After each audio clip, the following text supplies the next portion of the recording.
How does a poor Italian boy, born into a modest family, build one of the most iconic luxury car brands in history? This is the incredible story of Enzo Ferrari and how Ferrari was created. Chapter 1. A boy from Modena. Enzo Ferrari's early life. Enzo Ferrari was born on February 18, 1898, in the small Italian town of Modena.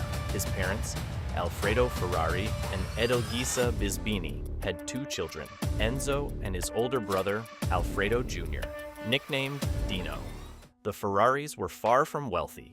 Alfredo Sr. owned a metalworking shop, and the family lived modestly. Little did anyone know, young Enzo would go on to create one of the most legendary car companies in the world. Growing up, Enzo wasn't interested in schoolwork or his father's metal shop. He was more fascinated by cars, a passion that began when he was just 10 years old. In 1908, Enzo attended a car race at Circuito di Bologna, where he watched Felice Nazzaro win. The roar of the engines and the excitement of the race left a deep impression on young Ferrari, and from that day forward, he dreamed of becoming a race car driver. However, like many young men of his generation, Enzo's dreams were put on hold when Italy became involved in World War I. At the age of 16, he was drafted into the Italian army and served in the 3rd Mountain Artillery Regiment. His time in the army was anything but easy. In 1916, both his father and brother passed away during the Italian flu epidemic, leaving Enzo as the sole male survivor in his family. These tragedies were a heavy blow for the young Ferrari, and his time in the military didn't help.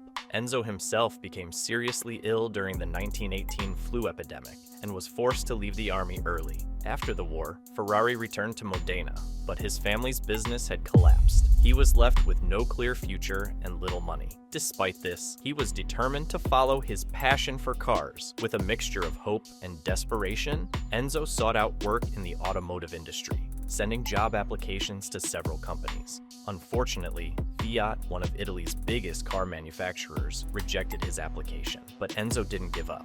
He eventually found work as a test driver for CMN, a small automaker in Milan that converted old military vehicles into passenger cars. Ferrari's job at CMN was the start of his journey into the world of motorsports, but he wasn't satisfied with just being a test driver. He wanted to race.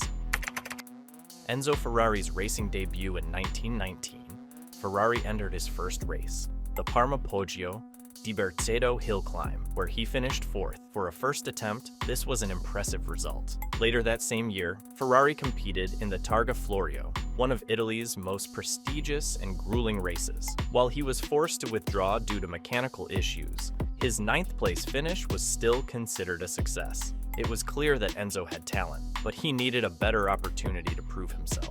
That opportunity came when Alfa Romeo, a rising star in the automotive world, offered Ferrari a job as a driver.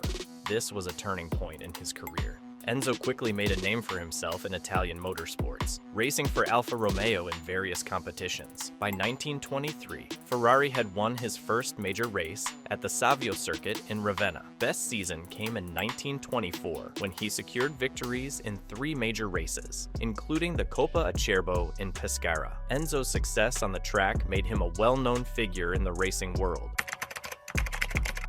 His interest began to shift. Ferrari was no longer content just driving. He wanted to build and manage racing teams. His ambition was growing, and it was time for the next stage of his journey. The birth of Scuderia Ferrari. In 1932, Enzo Ferrari made a life-changing decision. He retired from racing to focus on managing and developing race cars. Around this time, his son, Alfredo, nicknamed Dino, was born. With a new family to care for, Enzo turned his full attention to building a racing team. That same year, Scuderia Ferrari was born. Scuderia Ferrari was initially established as the official racing team for Alfa Romeo. Under Enzo's leadership, the team thrived. Giuseppe Campari and Tazio Nuvolari, two of the best drivers of the time, were among Ferrari's key talents. It was during this period that the famous prancing horse logo made its first appearance on the cars. The prancing horse symbol has an interesting backstory.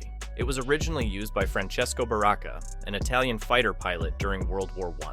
Baracca had painted the prancing horse on the side of his airplane for good luck. After his death in combat, Baracca's mother gave the symbol to Enzo Ferrari as a gesture of goodwill. Ferrari adopted the logo, and it became the iconic emblem of the Ferrari brand. With Scuderia Ferrari dominating the racing circuits and the prancing horse becoming a recognizable symbol, Ferrari's success was growing, but this was only the beginning. The breakaway from Alfa Romeo and the start of Ferrari SEPA. By 1939, tensions between Enzo Ferrari and Alfa Romeo's management were rising.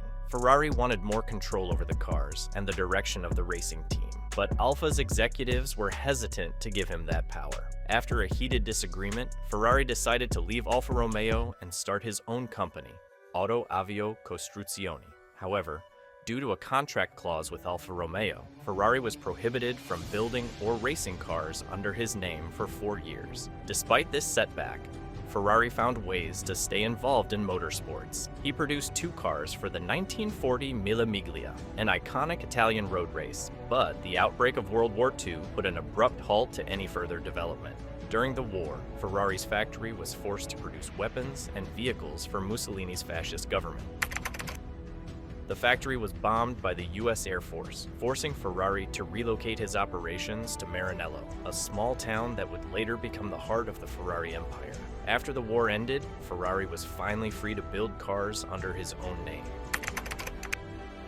He founded Ferrari SPPA and produced his first car, the Ferrari 125S. The 125S was powered by a V12 engine, a decision that would become a hallmark of Ferrari cars. The car made its racing debut in May 1947 at the Circuito di Piacenza.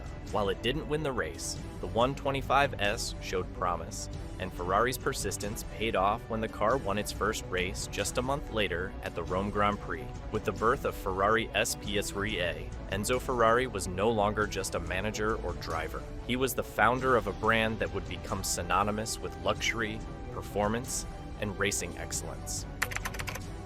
Ferrari's dominance in Formula One and road cars. Ferrari's entrance into Formula One racing solidified the company's reputation as a powerhouse in the automotive world. Ferrari achieved its first Formula One victory at the British Grand Prix with Argentine driver José Froilán González. This was just the beginning of Ferrari's dominance in the world of motorsports. Throughout the 1950s and 1960s, Ferrari continued to rack up victories in Formula One, cementing its place as one of the most successful racing teams in history. But Ferrari wasn't just focused on racing. The company was also producing some of the most coveted road cars in the world. In 1958, Ferrari released the Ferrari 250G GT, a V12-powered Grand Tourer that quickly became a favorite among wealthy car enthusiasts. The 250 GTO, introduced in the early 1960s, is still considered one of the greatest cars ever made. With its sleek design and powerful engine, the 250 GTO was the ultimate symbol of luxury and performance. However, Ferrari's success wasn't without its controversies. Enzo Ferrari was known for his strict, often autocratic management style. He was notorious for pitting his drivers against each other, fostering fierce competition within the team. Between 1955 and 1971, 8 Ferrari drivers lost their lives in accidents, leading some to accuse Ferrari of pushing his drivers too hard in the pursuit of victory. Despite these tragedies, Ferrari's focus on racing never wavered. The company continued to innovate and dominate on the track, but by the late 1960s, financial troubles began to loom. The Fiat partnership and Ferrari's evolution. Ferrari made a pivotal decision to sell 50% of his company to Fiat. The partnership provided Ferrari with the financial resources needed to continue developing new models and expanding its operations. Under Fiat's ownership, Ferrari introduced some of its most iconic models, including the Ferrari 308 GTB, the Ferrari Testarossa, and the Ferrari F40.